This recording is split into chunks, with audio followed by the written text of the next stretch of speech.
আসসালামু আলাইকুম, সব কেমন আছেন? আশা করছি সব ভালো আছেন। তো আজকে একটা ভিডিও নিয়ে এলাম, ফেরাউনের ভিডিও। মিশরে ফেরাউন বানি ইসরায়েলকে কিভাবে কষ্ট দিয়েছিল মুসা নবীকে, তারপরে কি করে ফেরাউন মরছে, সব এই ভিডিওর মাধ্যমে দেখা হবে। চলেন ভিডিওটা শুরু করা যাক, আর ভিডিওটা পুরো দেখবেন। পৃথিবীতে এমন একটি ভূখণ্ড ছিল যেখানে শতাব্দীর পর শতাব্দী ধরে শাসন করে এসেছে এমন এক বাদশাহ।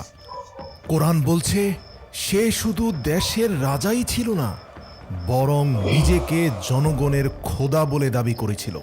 কোরআনে জনগণের বর্ণিত খোদা বলে আছে, দাবি করেছিল একবার ফেরাউন। সে অহংকার করে বলেছিল, আনা রব্বুকুমুল আ'লা।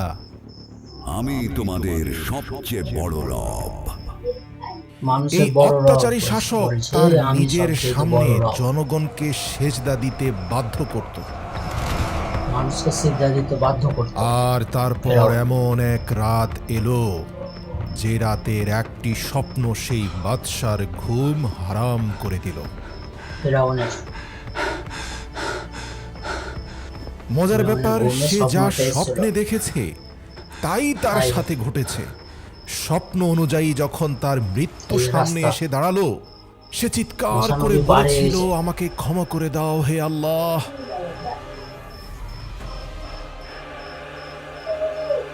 ক্ষমা আর করবে কিন্তু না। আল্লাহ ক্ষমা করে তার লাশকেও মাটির নিচে দাফন হতে দিলেন না, বরং কিয়ামত পর্যন্ত তাকে মানব জাতির জন্য নিদর্শন করে রেখে দিলেন। মিশর সেই যুগের সবচেয়ে এটা হচ্ছে শক্তিশালী মিশরের দেশ। কাহিনী। নীল নদীর মিশরে তীরে এটা গড়ে হয়েছিল। ওঠা শহরগুলোতে ফসল কাহিনী লাই এমনভাবে অরিজিনাল ফলত এটা। যেন সেখান থেকে সোনা ঝরে পড়ছে। তাদের বাজারগুলো ছিল খুবই সমৃদ্ধ।